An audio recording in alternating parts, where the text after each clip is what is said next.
What's up, everybody? Little Big Robots back here with another video. Right now I'm on vacation from YouTube, meaning I'm not uploading anything, and I'm using this week off to do a lot of house cleanings, catch up to some kits I needed to build, stuff like that, get some things cleaned and put together. And I should have organized this a bit more here, but I'll show you everything I'm talking about here.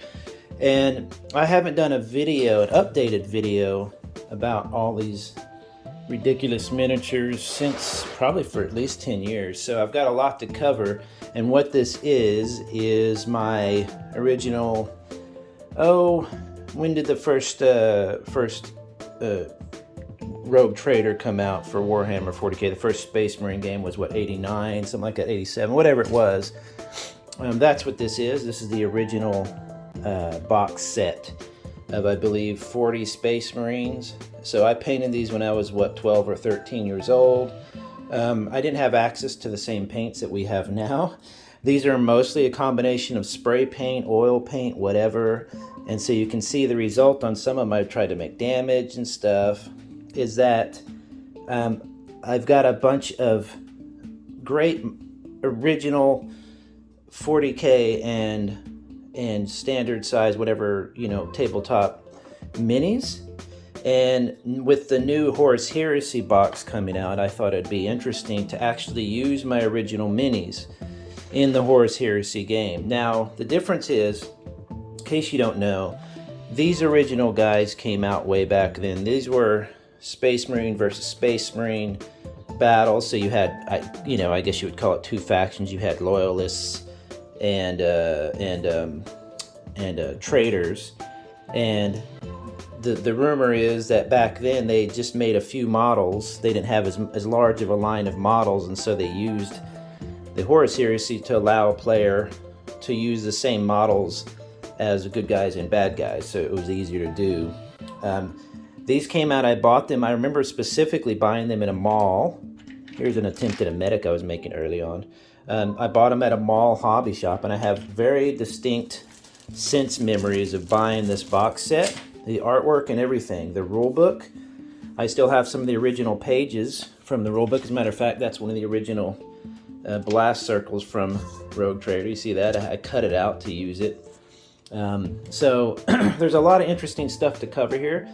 I'm going to go over it all. Holler in the comments if you want to see anything. This is an update of a video I made a few years ago. To give you a point of comparison, though, this is a modern Warhammer 40k plastic model. They come in a sprue similar to a Gunpla kit, and these guys did too. I still have some of the original sprues as well. I can show you here. So these were the original ones from 80 whatever, the Rogue Trader, and this is the new one. Plastics are about the same. I mean, they're much higher quality now, much higher detailed, but you can see it's the same concept. They are, they are just, you snip them off and you paint them. One thing that's interesting to note is that the injection points will almost always, you see how tiny these are? These are like little dots. These are going to be much larger. So just technology over the years has made much better models. Excuse me. And so you'd get them like that. You'd snap them apart similar to the Gunpla model. And this is the difference in size. Now, excuse me. To be fair, I believe this modern guy on the right is what they call a Primaris Marine. I got this for free. If you go to your local Warhammer shop at some point, they were giving these out for free. In fact, this is an actual hero, so it's like a named, excuse me, allergies. It's a named guy. I don't know, I haven't played in years, so it's this dude here, Garrus. So he is a little bit larger than a normal quote-unquote Marine. These old guys in the original Space Marines are called Firstborn. The new guys are Primaris, they're larger and tougher, but at the same time, if you put them foot to foot there, they're not ginormously bigger, but quite a bit larger. But so what I wanted to do was, in the new Warhammer, the Horus game, they claim they're not going to be as big as Primaris Marines, but they're going to be just a little bit taller. So I could still technically use these guys, but I've got these 10 more standard size bases. They're larger bases now to use them on. So I'm going to make a group of 10. I might paint the Terminators up, I don't know. But what was really cool about these is that it was my first real foray, one of my first real forays, A, into wargaming, but also B, into you know, painting models and stuff like that. So although I didn't do very well, I thought I did pretty good at some points. You know, I already had some good weathering ideas down. I knew that you could basically apply paint and then wipe it away. So it's fun to see the difference in between what I can do now and what I did back then. This is funny. That's an original Star Wars Yoda. That Yoda figure where that foot came from, you can see that foot there. That is, I got that as a kid in 1980, whatever. I think it was Empire Strikes Back. And I cut his foot off and I used it as on the bottom of this guy, oops, to make like a mutant hopper guy, I guess. It's just crazy stuff. So it's interesting to see that just the amount of detail it goes from that all the way back then. But you can still see in some of these Terminators and stuff, they have some really nice detail. There is still some, I've just got, what I'm doing is I'm slowly scraping off the paint. I took photos and videos of them before I scraped them off because I do want a comparison. My friend actually painted these. But I put them all and soaked them in all this stuff in hot water to get rid of years of cat hair and dust and stuff. And so some of them have a weird kind of sheen to them, you know. But you can see they're really, the beakies were really a cool look. What I'm hoping to do is use some more modern paints and stuff and paint these to look up to standards with, you know, more modern models. I don't expect them to be as detailed, but you know what I mean, to be able to sit on the same table and not look embarrassing. So it's kind of funny. But like this is a captain, they gave you several different heads and stuff, like human heads, exposed heads and stuff, and so you have a lot of choices there. So I've broken them up and collected them. I put like chests and extra parts in there. Here's all the great backpacks that you guys nowadays look at. This is kind of funny. There you go. I'm painting this guy right now, so there's the backpack for the Reaver, or whatever it is. I can't remember when that's the original backpack. So I've got a comparison of Warhammer, some of these cool old weapons, arms, power fists, that they're kind of out of scale, but as long as I use the correct rules and everything, I can use. Now, you all might have seen the new heavy weapons boxes, and you might have seen these in the heavy weapons boxes for you kids out there who never played. Oh, darn, I keep hitting the camera, I'm sorry. Have never played, you know, you weren't alive back then. This is the original missile launcher they're now selling in a box. You know, you get 60 weapons, heavy weapons, and I've got all sorts. So I might just add a couple of missile launchers. I don't know. What the only concern I have is I've got to get caught up to modern standards on how to, like, what can I put in a squad and stuff. So I'm going to figure all that out. Now, moving on from the typical 40K scale, whatever, you know, normal Space Marines, the very first set. Soon after that, they released what they call epic scale.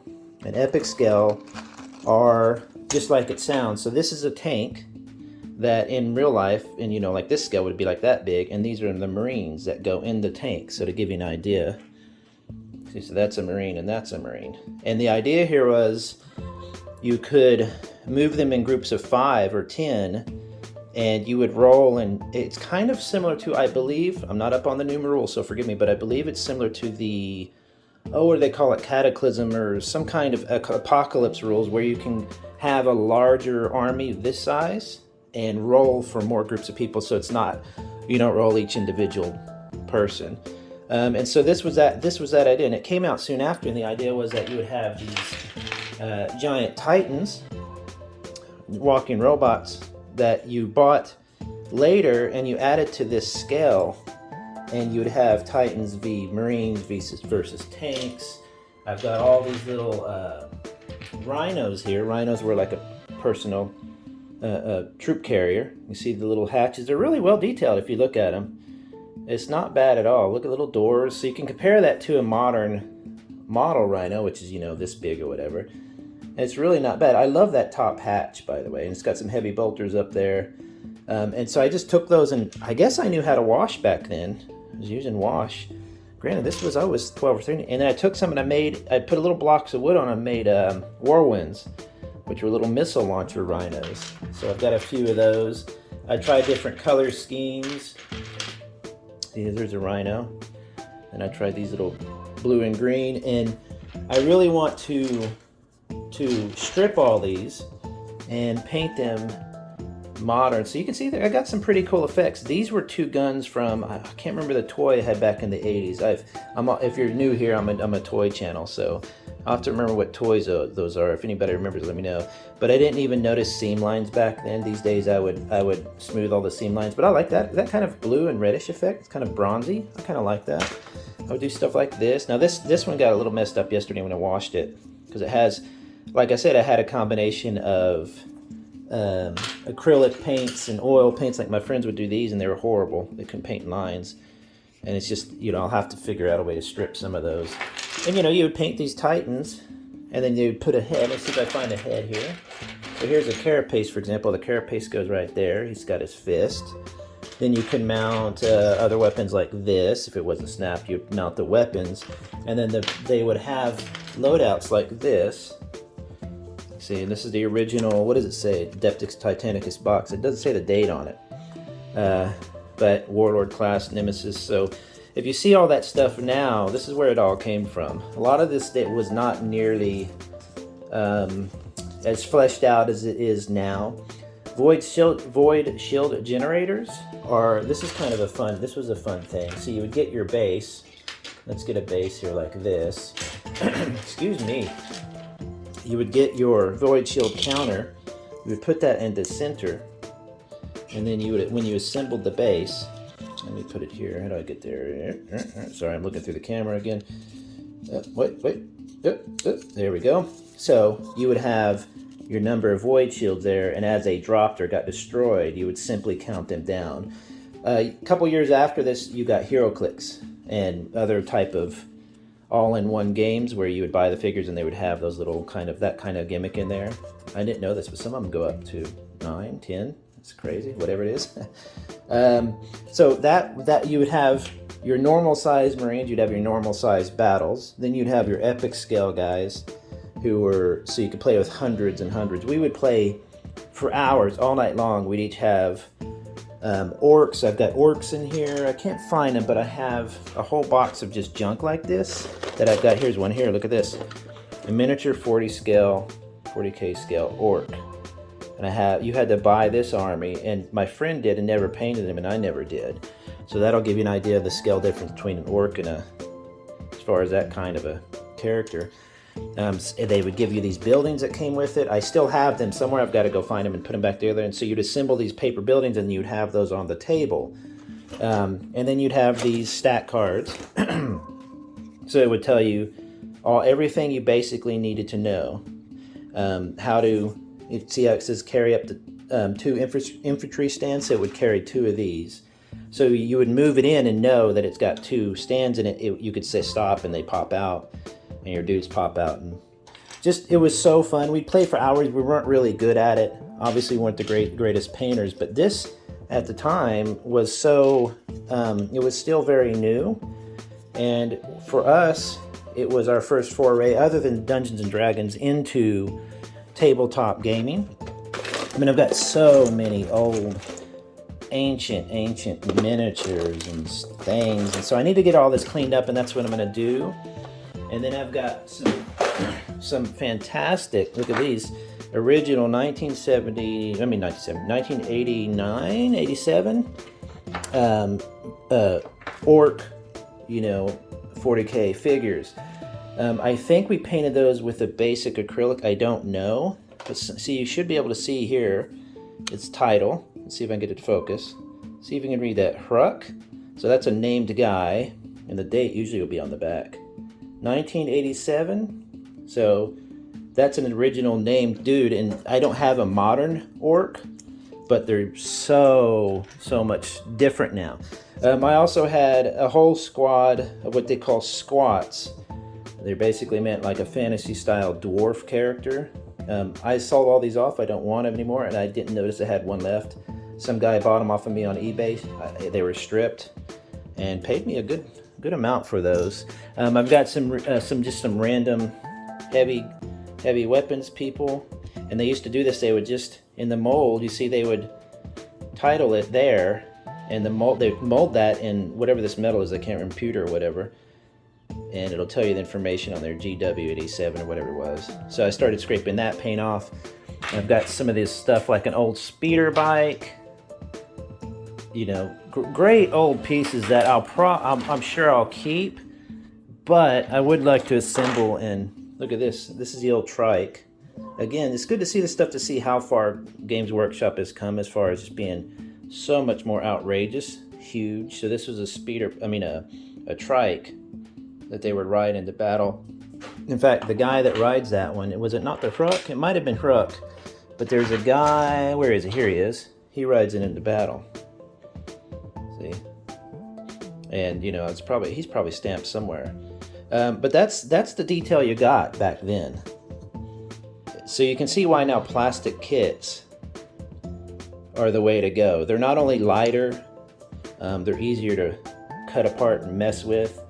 Probably better for the environment. Well, not better for the environment, but you know, these little metal shavings are probably not the best thing you want, especially around kids and stuff, but I don't know. But these are interesting too, because as a Gunpla guy, they just come right apart. So you're literally just assembling them. The good news there is you can kind of snap build them and get them kind of posed how you want. That's not as posable, but so it's really, really cool to see the difference here. I've got a ton of these guys from random games. A lot of you out there might notice what these are. I might not, but I've still got a ton of those. Those aren't stamped. That came from that little board game, but that's a great figure. I've got several of those. Like I said, I still have original sprues, Space Marine sprues, so that gives you an idea on the difference. I used to paint them on the sprue and cut them off, because you know I was a dummy. So I've got all those 1987 Orcs. Oh, and then I've got some relatively more modern stuff. I bought this War Machine set years ago. I just started messing with, you know, new techniques to weather it, and they're fantastic models. So I'm probably going to clean these up and probably actually paint them and just have them as a shelf model or something. So I've still got all that stuff. Really, really neat. This gives you, oh, this is neat. This gives you an idea of the buildings that they would provide with you as well. So you would take two buildings in epic scale, and you'd put them like this, and there's your building block that the tanks would roll around. What I didn't realize back in the day was spray painting with certain spray paints would melt them, so they look all pockmarked. But that works, you know, for the damages and stuff. I still have all the original damage markers. These are, you know, ways of playing. There's a whole big rule book I've still got. I don't have the original Rogue Trader rule book. I have most of it, but I'm missing, as you can see, big parts of it that I cut out stuff. So just a fantastic, fantastic collection of something I've loved for so long, but I just haven't had time to mess with, and I really, really need to. Now that I've got a Warhammer up the street from my house, I really need to pick out 10 of these and make a good squad. And I was thinking of making the Primaris captain, like the leader of the, what they call firstborn Marines, you know. So anyway, I thought you'd like a look at that. Some really, really cool stuff. Wish me luck. Hopefully I'll get it done before too long. I'll let you know in an update. Have a good one, everybody. Bye-bye.